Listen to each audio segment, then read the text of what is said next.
And we're live. Okay. Right. Hi, good evening, everybody. Lovely to see you. And welcome along to the fellow crew.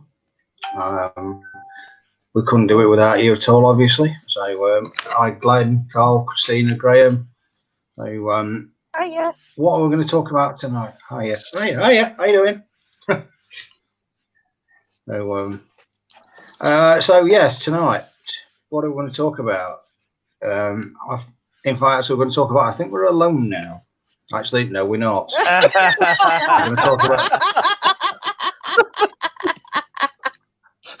Sorry, I couldn't resist it.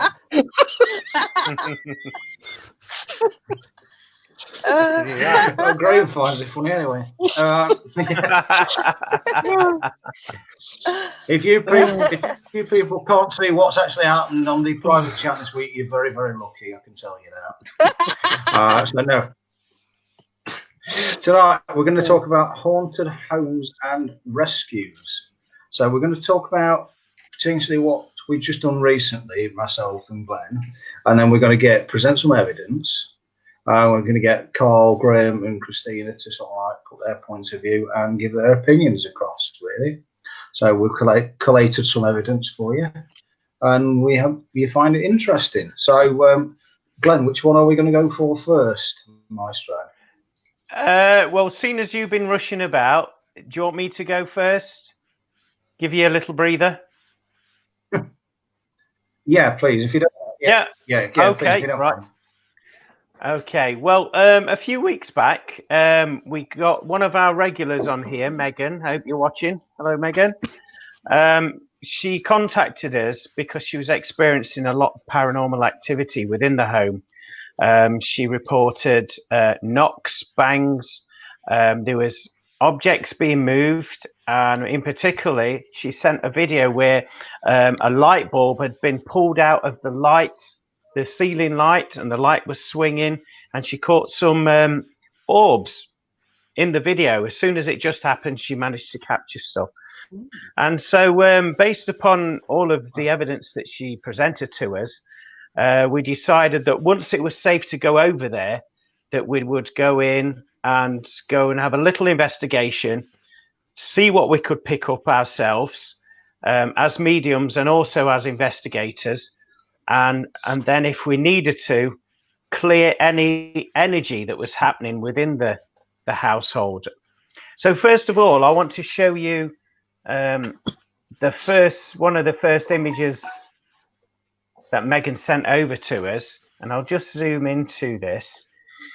And as you can see, she took this photo from her bed one evening, and the dog's there at the side of the bed. And as you can see there's this shaft of light that's just actually going over the dog and over the bed and extending out towards that Hoover.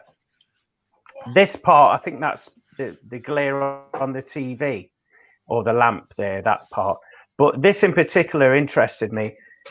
Zooming in, you can see a definite shape forming.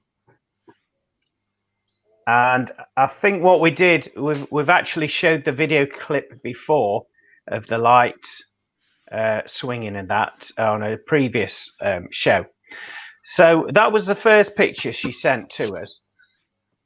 And then anyway, what we actually did when we got there, before we actually went into Megan's, is I'd advise anybody to do this, whether you're an investigator or just an enthusiast, a medium or whatever.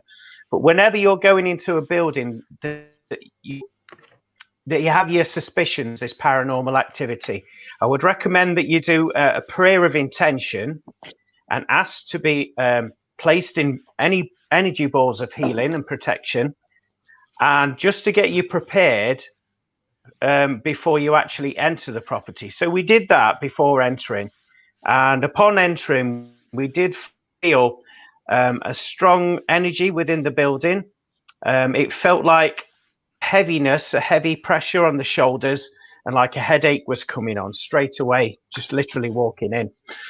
And anyway, we did a walkthrough around each room within the house, and we found quite a lot of activity there. We got Glynn was recording some audio captures. Unfortunately, we can't play these this evening because the equipment's not letting us stream it live, so we'll have to do that at a later date. But we did capture response knocks and bangs to some of the questions I was calling out. Also, we'd got a portal in the living room downstairs, and directly above that room was Megan's bedroom. So it felt like a channel, a tube of light coming from the floor right through her bedroom and right through the top of the house. So we felt that this was attributing to a lot of the issues within the household. There was also another issue that we spotted within Megan's bedroom. She's got two mirrors facing each other. There was one mirror on the actual window ledge, and there was one on a dressing room table, just right opposite. And so it was causing, these mirrors were like phasing each other out and causing another vortex within this energy portal, if that makes sense. And so we was experiencing a lot of energy within that. And we took a few photos, and I'll get these up. Let me see. Where are we? Let me just move that. Yeah, so this is the mirror in question that I was just speaking of, as you can see. And directly across from that was like the dressing table mirror. But what we found really, really interesting about this mirror is it was attracting spirits. It was like a different dimension that was wanting to come through the mirror. And how we know that is I zoomed into there, and if you can see that, there is a face within that mirror, but the nose is actually hanging over the edge of that circle where the mirror is. So it's actually coming out of the mirror. Yeah, absolutely. So I'll zoom in a bit more. Whoa. Very, very, very sinister. As you can see, the nose is hanging over the edge of the mirror. Quite so sinister capture, isn't it? And I believe it was because of this vortex and also this other mirror that was facing it. It was like amplifying this energy within her room. And she did complain about, that she couldn't sleep. She has trouble sleeping as well. And so, we did that. We went into the other rooms. The other rooms weren't too bad, actually. The kitchen wasn't bad. Son's bedroom wasn't bad at all. There was activity on the stairs and on the landing, which we found fascinating. Yeah. But there was also a spirit entity that had come in through the vortex that was lost. And he just saw the light, and he was attracted to the light, and he came into the bathroom area of Megan's house. And what we was told, it was a gentleman who was actually took his own life, and managed to get this dialogue going with this gentleman. And upon doing that, this is where Glynn was recording the audios and was asking him to respond with knocks and taps. And at the time, we didn't hear it with our naked ears, if you like. But listening back to the audio, Glynn heard the taps in response. So we found that really fascinating. Also, on the way there, on the way to Megan. You did hear it, didn't you, Glenn? Sorry. Yeah, you played it back. I heard it that way. I didn't hear it at the time, I don't think. Because it was faint, but you can actually pick it up. But your computer might make it a bit more louder. Yeah. Oh, yeah, I can enhance that and play it on a later show, definitely. Yeah. But what was interesting, on the drive over to Megan's, Glynn had this intuition, this thought in his mind about a girl in spirit with a teddy bear, which we found fascinating. And when we got to Megan's, there was an actual spirit girl there that was hiding in Megan's wardrobe and kept coming out. So that was interesting. But there's another picture here, I think. Yeah, this is very interesting. And this was on a full-length mirror, again in Megan's room. And at first view, you just think, yeah, okay, that's a hand on a mirror. Well, Megan keeps that mirror clean, and she keeps the mirror covered up with a blanket as well. So she removed the blanket. But what we found fascinating about this hand has got 1, 2, 3, 4, 5 fingers and a thumb. And a thumb. I'll zoom into it. So there you are. Look, you got 1, 2, 3, 4, 5 fingers and a thumb. And we just found that really, really bizarre. Wow. It's like, it looks like a fresh print to start with. And if you were to try and if you was to try and emulate that, you would see smudges, you know, to try and add another digit, if that makes sense. So we did find that fascinating.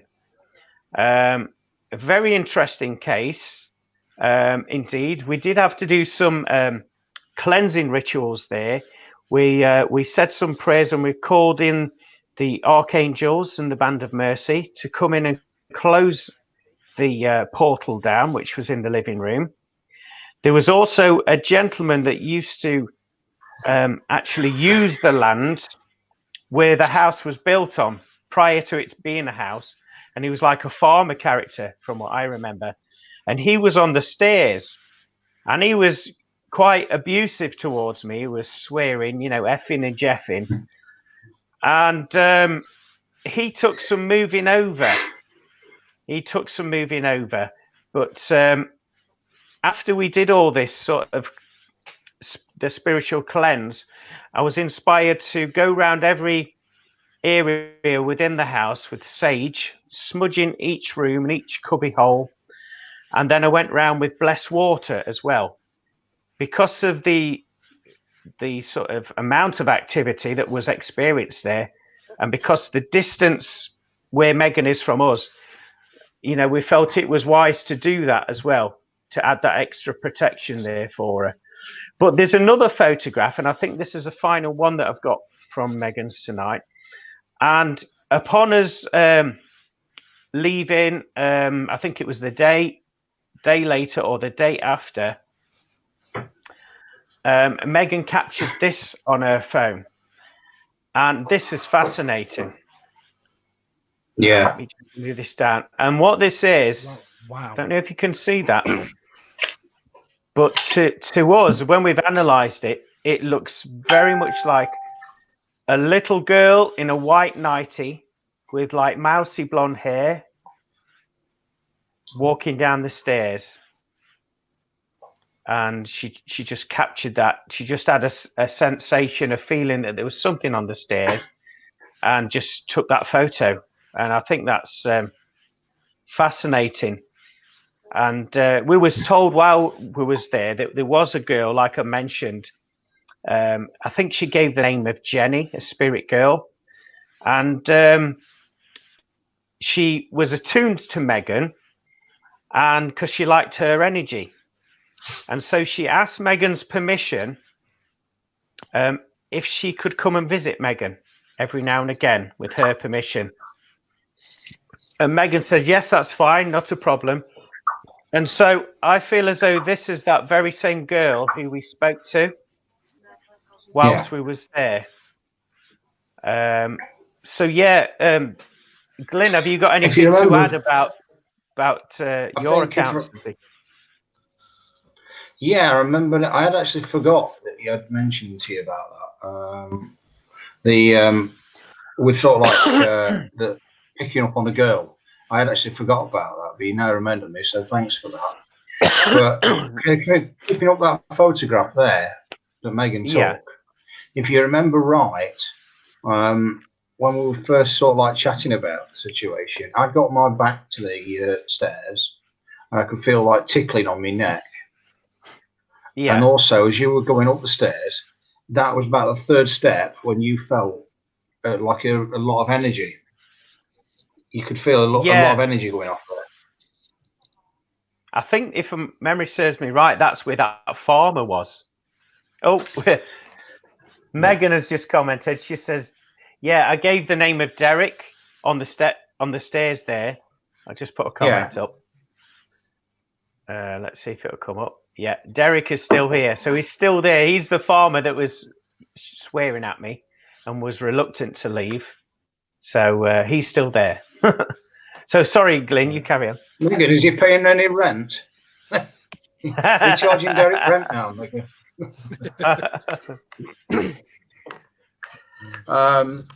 No, I mean, yeah, that's where you felt the energy, definitely.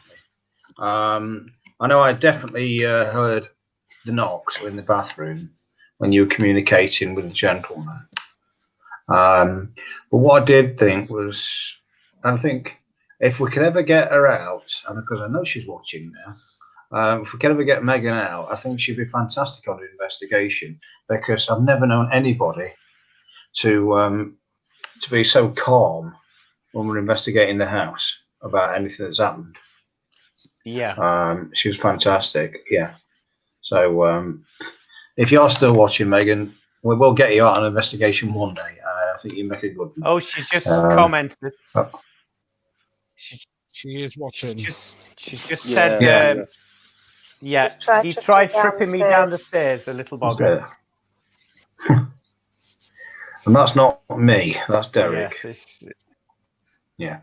Yes. It's funny actually that we're talking about Derek, because I had a phone conversation with Megan a couple of days after you guys had been in there, and she said that you'd sent Derek over, Glenn.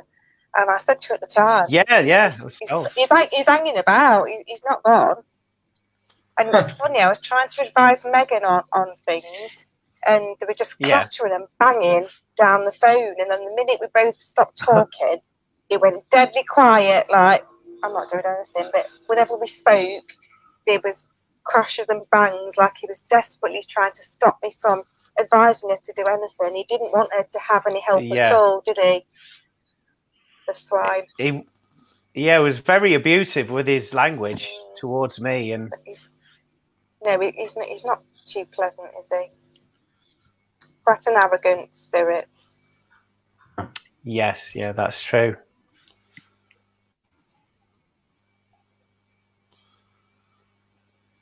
Yeah. Oh, we've got another message from. I think it's Megan. just it was the same night I spoke to Glynn on the phone. Yeah.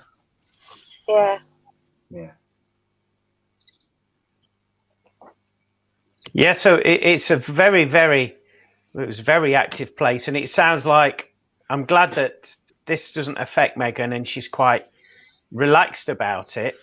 I feel as though her energy as well is, like you said, Glynn, she's very sensitive, so it draws a lot of this spiritual energy in anyway. And but yes, I was just pleased that we closed that portal, that vortex there, because there was a lot of imps, I was told, and negative elementals and negative spirits coming in. So I was just glad that we could close that down. Yeah. And I'm going to refrain from the bad taste football joke about the imps. And if you follow football, you know exactly what I'm on about.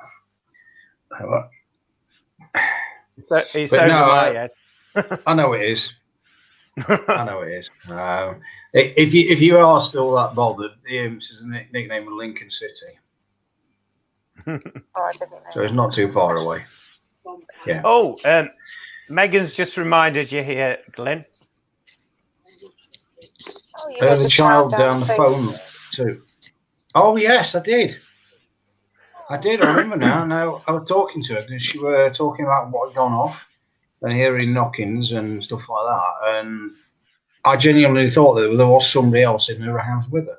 And she says, "Did you actually hear that?" Yeah, I remember that. Thanks for that, Megan. So, yeah, even after we went, still getting things, done all the time. It's a very small place, and there's only two of you could actually go in anyway. But you don't do that. We don't do it for entertainment. We do it to help people. And okay, if Derek's there of his choosing. But I certainly think on that night we helped give Megan some answers, and I hope it did actually help her. Yeah, it's just, I think, be interesting to see when, Megan, when you do actually have some decorating done, if anything else happens. So you'd have to let us know about that. Well, funnily enough, she was telling me today. She was telling me today that she was, she's had her exterior part of a house painted and the fence painted, and she's looking at getting some tiling done in the kitchen. So that could stir things up a little bit as well. Yeah. Might not if she just tells them about it. If she just tells them, said, look, this is what's happening, we're going to just do this, makes them aware, because at the end of the day, not that I want it to happen, but just say, if I become attached to this house where I am, in later years, it's still my house. And all of a sudden, if somebody starts crashing and banging things, you're going to be upset, aren't you? Of course, yeah. You'd be saying, hang on, whoa, what are you doing? So that's probably why activity increases. So perhaps if you just try, I mean, we're okay because we're certified loonies, if you like, talking to thin air. But we do it. But people who aren't very great. Oh, sorry. Just got another lovely message from her. Yeah. From Megan. It was great help and massively appreciated. I'm going to continue our meditation. Oh, that's fantastic. So thanks for that, Megan. Really do appreciate that. But yeah, again, if you just talk to them, they will answer you and they will be appeased. It was interesting. I'm not going to say what you did say, Megan, but one thing I did think on my way home was when you said that there was a particular photograph that kept getting moved. And it's not, ever since you've moved it to a different place, it's never moved. So to me, that was spirit saying, I don't like it there. And now you've moved it. They do like it in that position. That's why it's stepping where it is. It takes a lot of energy, but they can do that. What do you three guys think? Who's going to start first? I was just looking at that mirror. It looks like someone's been trying to push the hand through because you've got like circles, like a ripple. If you've got the still water and you put your finger in it and you see that ripple. Let me put it up again, Graeme, and you'll be able to. Let me just find it. Yeah, here we go. Yeah. If you look at it, you've got the circles. Yeah, you're right. Yeah. And it's as if they're putting the hand through it, and you've got the ripple. Like you put the hand, like if you see some water still, and you put your finger in it, you get the ripples going across. See it, That's what it looks like. Yeah. That could quite possibly. Sorry, Graeme. Carry on. No, don't go on. I mean, it's like if they're trying to put the hand through it. What it could be is they are quite possibly trying to push through the barrier because we're all energy, aren't we? And the vortex in itself is just energy from different dimensions coming through it, and it also almost comes through like a ripple effect, doesn't it? The energy changes as it comes closer to. So it's quite possible because it is a mirror and it's reflective, and obviously it's energy. They've probably thought that was perhaps another vortex from the way in. Perhaps if the two mirrors are facing each other as well, and the vortex is coming from underneath, the energy is going to confuse them in a way because it's coming from underneath into the bedroom. But then you've got two mirrors facing each other, and the energy in the room from the vortex is bouncing off both mirrors. Yeah.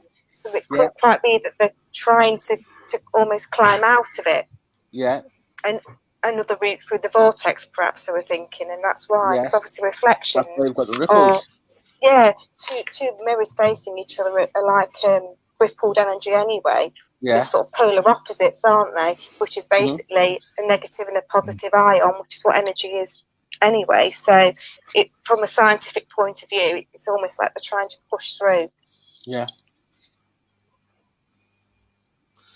I mean, if you look at the issue with the mirror, exactly like what you said, Christina, you've got two mirrors that are facing each other, which is almost effectively what they call an infinity mirror, don't they, where it keeps rebounding and reflecting. That's right, If we look at the principle of when they built the Large Hadron Collider and that moved the atoms around just by magnets, it was the magnets rubbing against each other that was faster and faster. Yeah. So you're having the reflection that's just literally bouncing and bouncing, going faster and faster, getting more energy. Yeah, that's right. And have that on top of the sort of a vortex underneath the bedroom as well. So that energy is coming from underneath into that room. It's bouncing off repeatedly, isn't it? Yeah. Yeah. We just received a comment from Megan here. Yeah. The handprint on the mirror bigger on the pics than it actually is, though. It was quite a small child size print.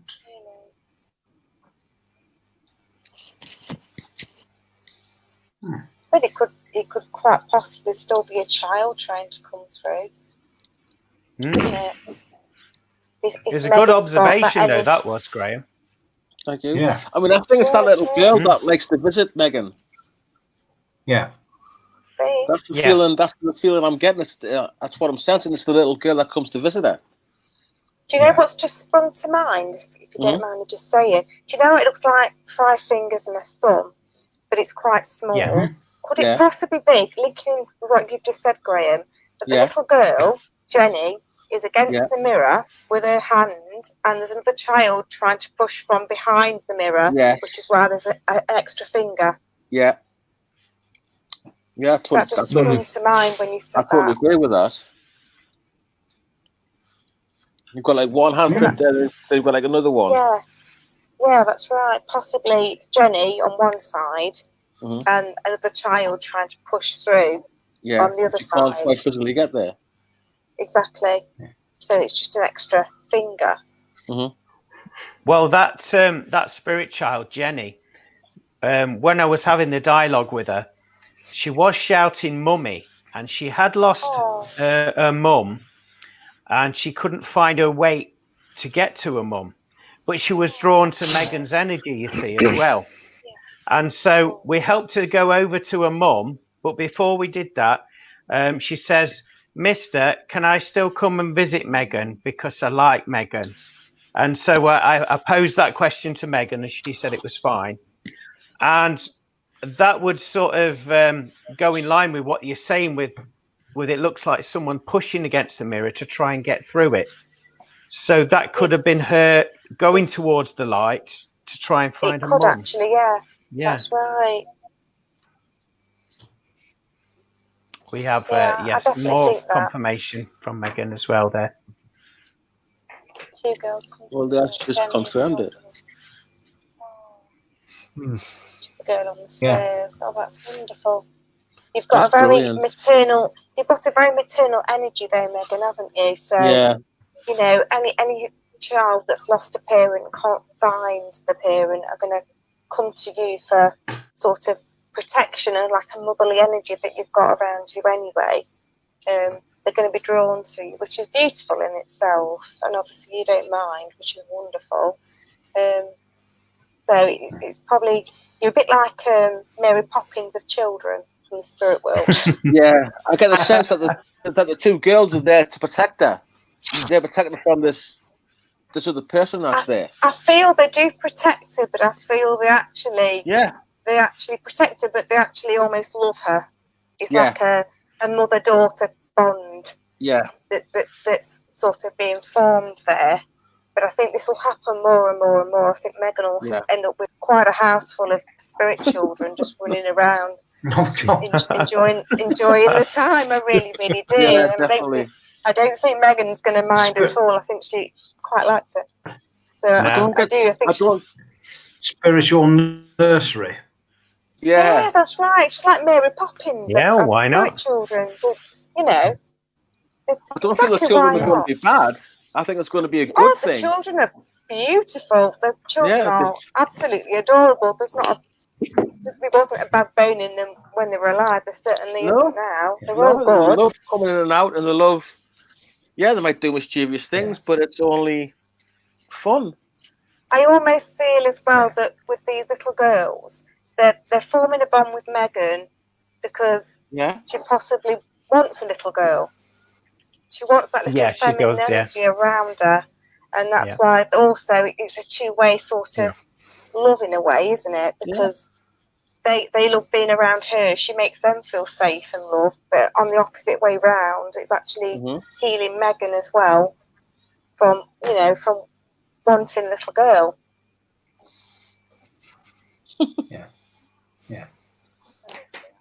Oh, we've had another comment. I just put this comment up. That's lovely. Exactly. That's lovely. Exactly, darling. Do you know what I'm gonna say to you, Megan? Is I'm sure you're gonna hear it soon. I can see skipping ropes. You're gonna hear skipping ropes a lot. Well, I can see hopscotch squares made out. I can literally see skipping ropes, and they're jumping over the skipping ropes. And they're like quite old-fashioned looking skipping ropes, and not newfangled ones, like with wooden handles, and they're skipping. So if you've not already heard like a skipping sound against your floor, you will do for definite. And look for the hopscotch markings. What's everybody's thoughts on this photograph? Because I was surprised when it came out. And that's with the mirror on the window ledge there. That's with that capture. That freaks me out. What about the second circle? Because there's something in there. Yeah, I see something in that one as well. Oh yeah, there is. It's like a continuation, isn't it? Oh, I never noticed that one. Is anything in the third? Just a thought. Could this be? I don't really look like it in life. There's faces. Faces, like see, there's definitely faces. I can see an image of what Derek looked like in spirit form and in life. So I don't believe he actually looks like that as such. But I almost feel that that's a reflection of his energy, because he's quite a dark, manipulative energy. He watches, he observes. He's very, what's she doing now? So although I don't feel he actually looks like that, because I can see a moustache, heavy moustache, and quite a dark-looking man with his hair and possibly a beard as well, and a big thick moustache. And obviously that reflection isn't actually, can't see any hair at all. He almost looks bald, doesn't he? But I'm wondering if that's capturing his actual spirit form as opposed to the projection of what it would have looked like in life. Ah. And the mirrors bouncing off each other. Yeah, exactly. And it's picked up on that because of the two polar opposite mirrors rebounding against each other continually. Yeah. Fantastic. Do you want to talk about the case, your case, Glynn, as well? Yes, mate. I don't know if Carl wanted to add anything before I start on that. So. No, everything's been basically said, really, that I wanted to say as well. So I've kind of been beaten on that. Right. Okay, we'll beat you to it. Right. Okay. Yes. So, that's fine. So what we're going to do, we're going to say the second investigation we just did recently was at a house very local to us. In fact, it was so local, Glenn didn't even have to drive. Did you, mate? No. Even had me shorts on. Exactly. And that's paranormal in itself. That's a good place. Yeah. Two chicken legs walking down the street. Exactly. Oh, enough to scare them off, wasn't it, mate? Scared anybody? Sorry? It'll scare anybody off. Graeme, you can say it. You're further away from him than what I am.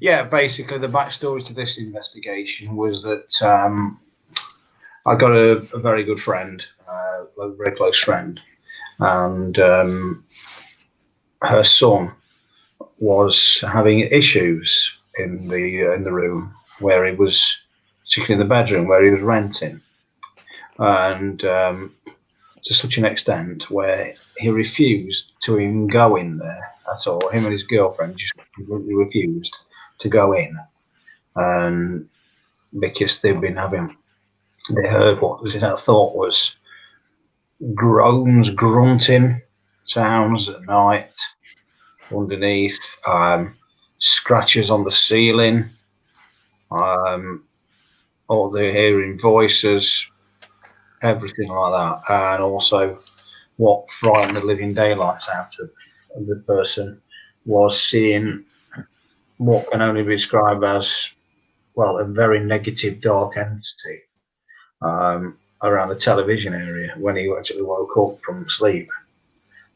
He described it as Darth Vader.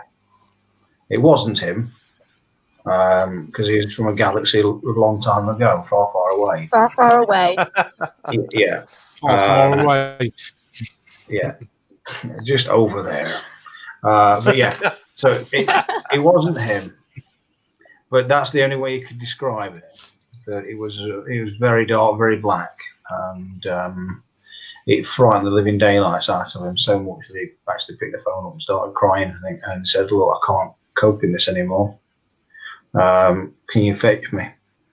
Then he stood outside. It took him a lot to actually get in there. So what happened was his mum contacted me. I went in with her, and we just did an investigation, and it even slightly unnerved me, because what I smelled was the smell of dead bodies in there. It wasn't as soon as we went in there, but at some point we were asking questions. That was the smell, was rotting flesh. There's not many people do know what it smells like, but if you have actually been in the environment, you never forget it. That was part of it. I was thinking, ooh, I don't like this at all. What can do this? So I was on my guard. I thought, this lad does need help. So I'd got a little bit thing. Took like some recording, took my K2 meter. Got a little spike on that, not a lot, but I got quite a bit of recording and some voices on that, which I sent to Glynn and spoke to him, and we agreed that we'd go in, do a cleansing, do an investigation, and see if we could move whatever was in there on, and also bring him some peace of mind and his girlfriend, because that was putting a strain on them. As you can imagine, he wasn't sleeping, it was affecting his general life. I thought, no, that's it now. Battle lines are drawn. We've got to do something about this, take this back. I mean, they're all a couple, so they needed their own space back. And I thought, let's go in. So we agreed, didn't we, Glenn? We arranged it. Yep. And then we went in. You sort of like, again, put your protection up, didn't you? If I remember right, went up into the area that was to investigate. Again, I brought my equipment with me, and on that particular day, we did end up moving someone across, and again, a colourful gentleman, if I remember rightly. Definitely. Yeah, very local, and yeah, he was definitely moved on. But that day we did catch quite a lot of very interesting phenomena as regards EVPs. One I hope Glenn's got is the one of the lady talking next to you. Yes, I've got them all, but unfortunately tonight I'm not able to play them because the equipment's not syncing with the live stream. But we can share them at a later date, no problem. Yeah. Okay, great. So we did on my dictaphone. We got quite a lot of electrical spikes in response when we got a few knocks, 1 or 2 little knocks. One thing that was amusing was Glenn actually asked, didn't you? He says, "Can you come forward, stand here between me and Glenn, and just present your energy towards us?" And there was 2 other people in the room.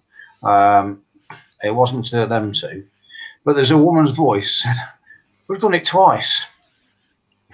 Yeah, that was fantastic.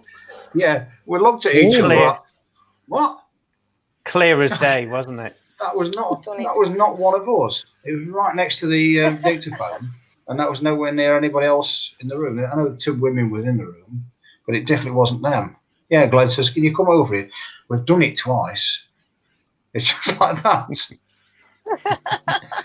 Wow. And, so we will play that at a future date, which is definitely hoping it should be sooner rather than later. Again, so of course, some interesting photographs.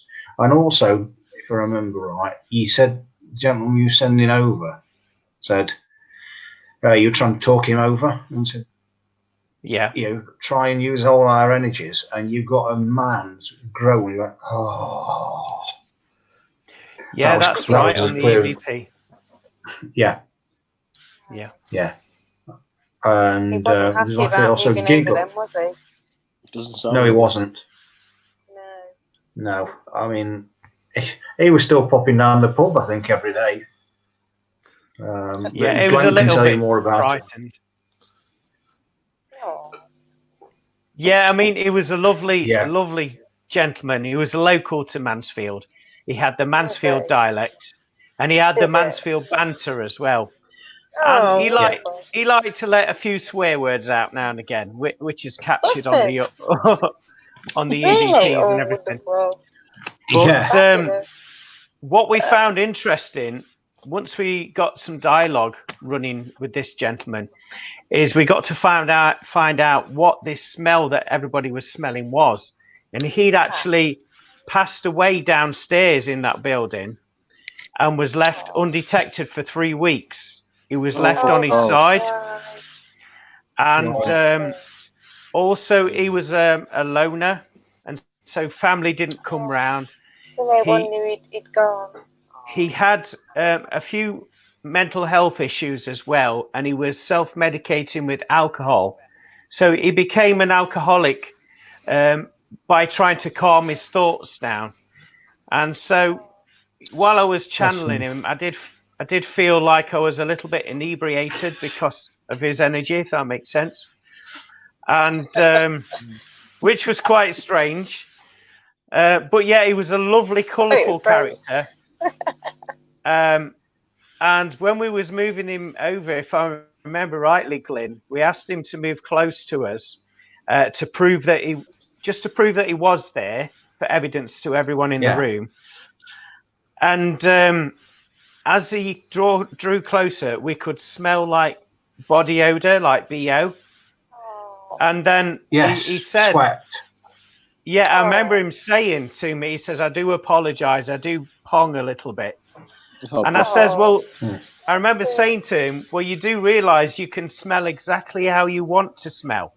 Now you're in the spirit world. And he said, I remember him saying, well, I like Brute 33. Can I smell like that? And I says, yeah, of course you can. And he says, I'll give that a go. And he did. And I could smell that beside of me. Yeah. So it was fantastic intelligent communication with him. And that's fabulous. He sounds so lovely. He did that just before we moved him over. That Brute's, it reminds me of my dad, that does. He used to wear that. Granddad. Did it? Well, that's lovely, isn't it? So Go on, Glenn. Oh, I was going to say, you just reminded me about the black figure, the black mass that the client was seeing a lot, that put that fear in him to start with. While we was there, was picking up that because of the conditions that this spirit had with the alcohol, that negative sort of energy with the alcohol connection, it had brought this unearthly negative entity. It never been earthbound, this entity, but it was drawing it in. And we picked up that this is the apparition that was seen by the client whilst he was sleeping. And it was feeding off his fear of the apparition, if that makes sense. So he was doing it more and more in order for the apparition to stay, if that makes sense. Yeah. And so we did clear that energy whilst we was there. But sorry, Glynn, I just needed to interject there and mention that. No, that's absolutely fine, mate. But yeah, I think subsequently, since we've actually been in, and I've been spoken to the other day, they've never had any activity whatsoever. Oh, wonderful. So they said it feels different. That's good. And it just cleared. Yeah. That's lovely. Yeah. It still took them a little bit of time to actually. They were still a little bit nervous and apprehensive that first night when they went back in, but nothing's happened since. So I think that's a good thing.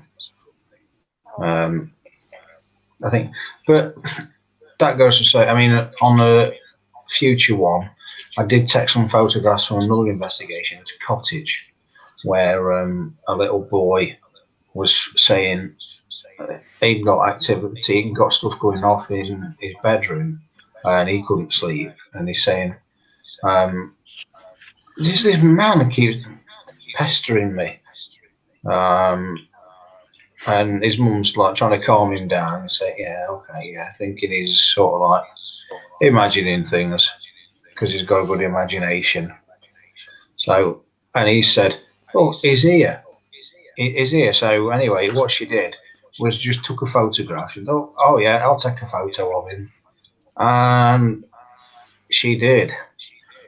At the end of the bed, you can see the face of an old man looking over the end of the bed. Wow! And it's not an actual.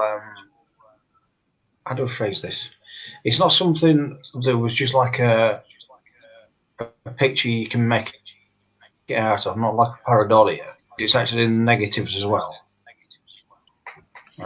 You can make the face out on the negatives, and when it's been blown up. So yeah, you can see it. So he's at the end of the bed, and I'd love to show you that on a future episode, and we'll get your thoughts on that. That little boy's a future medium. Yeah, she was so surprised herself. That's when we did the investigation there, and we got quite a lot on that one as well. So the fact that he was like a former owner of places, of the place he used to live there. So they actually found out who he actually was. And the kid's bedroom was actually his bedroom. Yeah. So, yeah, I think that's a really interesting story. Well, it's not a story, it's a fact. It's a fact, yeah. Yeah. So, beautiful. But yeah, I think, so I think that with the, have either of you got any thoughts to add about the one at Mansfield then? I just think it's wonderful that the little man was so lovely, and Glenn told him he could change how he smelt, which is wonderful, because that's obviously giving him a gift that he didn't know he had that ability to change his appearance or his smell or what have you, or ailments, and get rid of them. So Glenn gave him a real gift there, because it's you know, now he'll probably be so happy and he'd change his appearance every other day if he wants to, and he'll smell like brute. But obviously, on the negative side of it, of the other entity, obviously fear is one of the most negative energies that will draw in. If there's anything negative, even slightly negative about it, will be attached to you so quickly. There's so much fear, and then fear begets more fear. It's like the laws of attraction, isn't it? So then it becomes more negative, and then more negative things get attracted to that, and then more fear. It's like a never-ending cycle. So what you actually did was cut that off, that cycle off. So because otherwise it would have just carried on, wouldn't it? Yeah. Yeah, it would. So it would. So. Yeah. Yeah. So I think it's a little breach. It's great. Yeah. You've really helped them because now they can get on with their life and love their home and not be fearful anymore, which is what this is all about. It's about helping people, isn't it? And also helping spirits like you did, Glenn, with telling him what he could and couldn't do. That's helped him sort of pass over and live his spiritual life. Smelling nice and everything. It's the little things, isn't it? Yeah. I remember him telling me about his mental health. And he was saying back in the day, because it was the early 70s when he passed, he was saying, there was no such help for mental health. You was just like shunned and pushed aside. And so this is why the alcohol came into it. Because that was his coping mechanism. Quieting his mind, bless him. And it's just so sad that he died for 3 weeks and nobody knew. That in itself is so sad, isn't it? And obviously, and that smell, you could both smell in your physical nose as well as soon as you walked in. And obviously he felt a little bit ashamed of that, bless him, and how he smelled.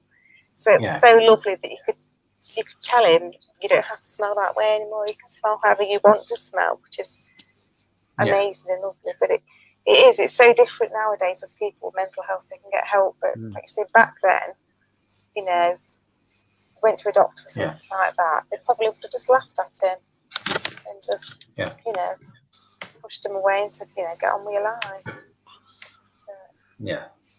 I mean, it's like that bit from the film Ghost. Do you know where they're in the subway and they're throwing the can about?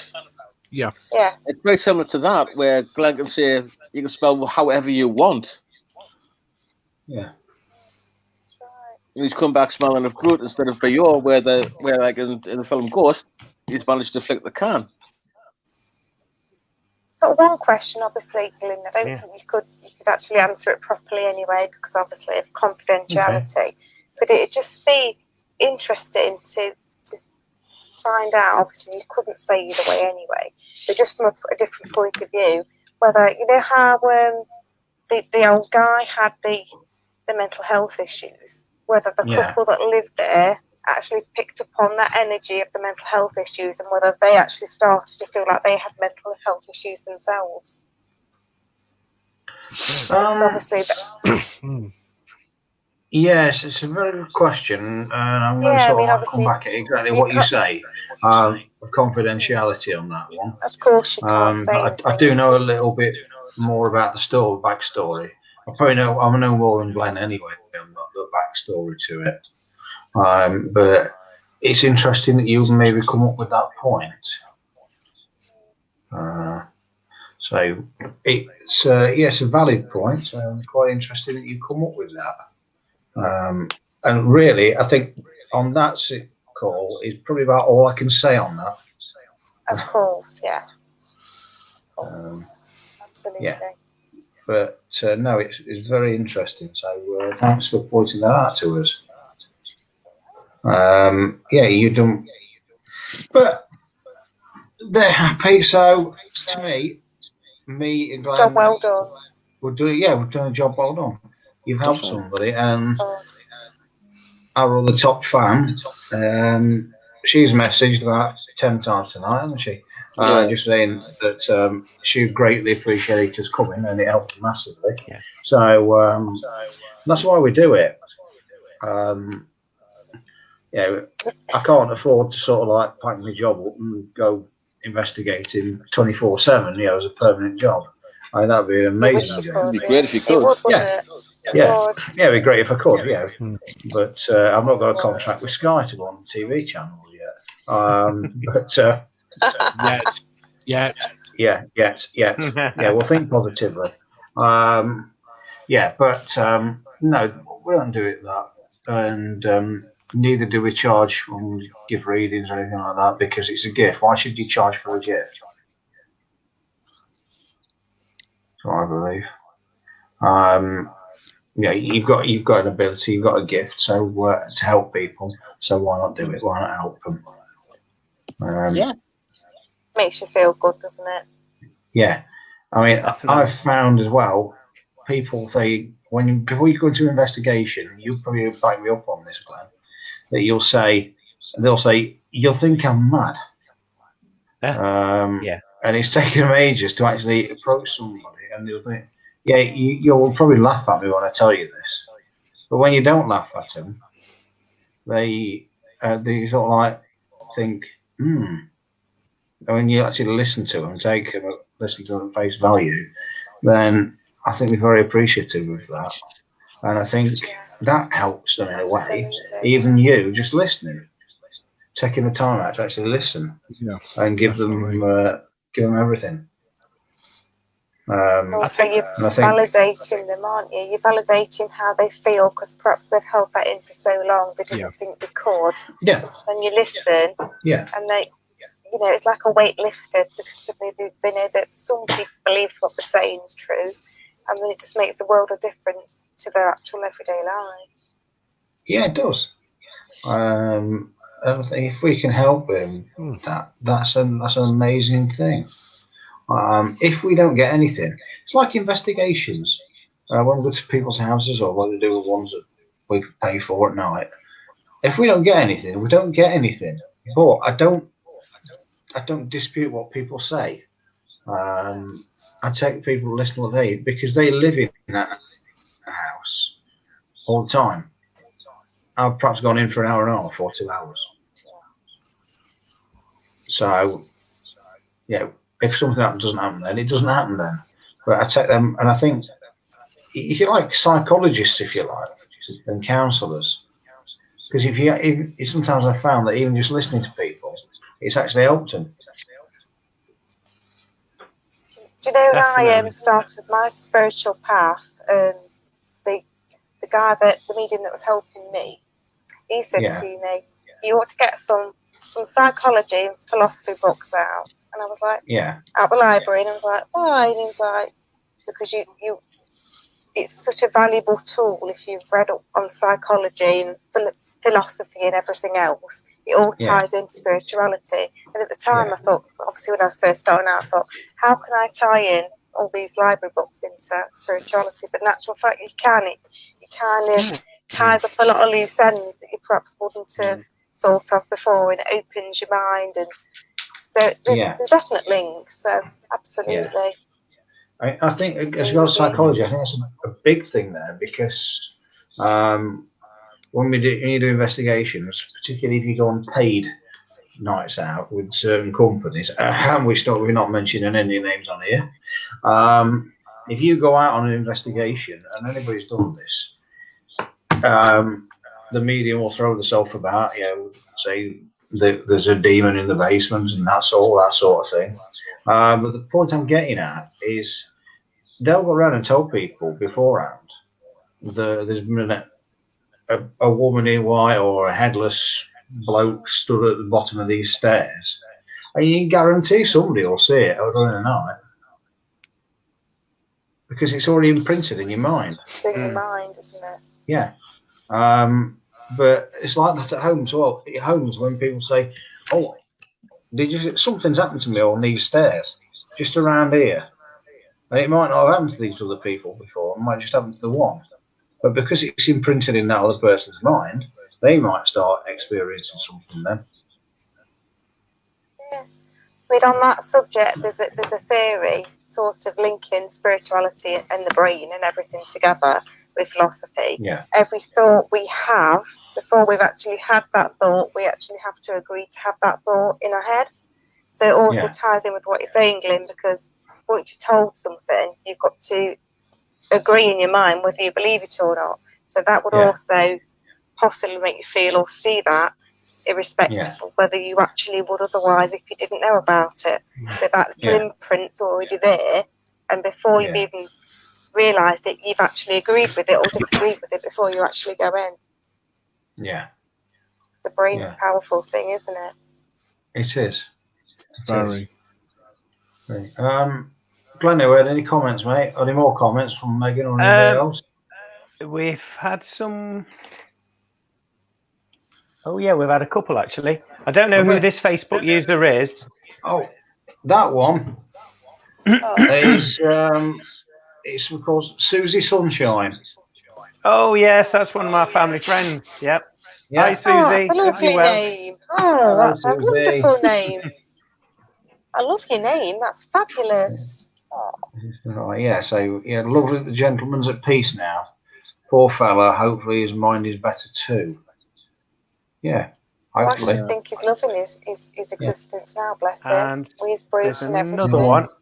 Again, I don't know who this is from. Okay. Get things happening in the house on and off. Okay. Well, whoever that is, Facebook user, if you want to come back on, or just say if you'd like us to investigate the house, then you're more than welcome, and we'll get in touch with you. Or we can private message you, because when I go back on the group chat, it will say who you are. So, because if you don't log your name in, it won't come up. Your name won't come up like Megan's has. It will just come up as Facebook user. But again, everything's discreet. So if you needed any help, we're here to help you if you wanted to, or if you're just a chat. So, but thank you for commenting. I do appreciate it. We had another couple of hellos as well from Jean. There's one there, yeah. Yeah, that was Jean John's. We've all got to say this together. Jean. Hi, Jean. Hi, Jean. Hi, Jean. Yeah, she'll love that. It always makes her laugh. And then we've had another hello. Yeah, that one is Craig Phillips. So, hi, Craig. Oh, yeah. That's one of our new followers. Hi, Craig. Hiya. How are you doing? Nice to hear from you. Are you okay? So, yeah. So, I think that's been a really interesting show, actually. So, thanks for putting together the evidence and the photographs, Glenn. I do appreciate it, mate. Not a problem. Not a problem. And thanks as always for your regulars for your input, because your input is invaluable. Every one of you brings something to the program, and it's a great show. We couldn't do it without you. So thanks to all of you. Thank you. No problem. At the end of the day, at least it breaks us up, because if you'd have me and Glenn waffling on for an hour, then we might lose viewers, you know what I mean? No, it's nice, great. So nice to have different viewpoints, isn't it? It is, yeah. You've got to different angles. Okay, we just had one thing here, actually. Yeah, you got it, Glenn, as well. Okay. Yes, I think we have. Yeah. Yeah. Excellent. Okay, we'll message you, peeps. No, you're welcome. You're more than welcome, and we'll be in contact with you shortly. Excellent. Can I just say, Glynn, as well before we go, if there's anybody else that's watching the stream, whether it's now or when it's repeated, if you do have any problems within the home, and it is causing a little bit of upset, and it's bringing that uneasy feeling to you, then please send us an inbox. We're very discreet. And we can help you. We can have a discussion with you, and if it's local, or if it requires us to go out there and have a look, then we can make the arrangements to do that. But yeah, we can certainly put your mind at ease and help remove some of this activity if it is unwanted. So yeah, thanks for that, Glenn. Yeah, you're welcome. So so thanks again for tuning in. We do appreciate it. And just one last thing before we go. I had a text message off Mr. West, and apparently Shipham definitely did do it.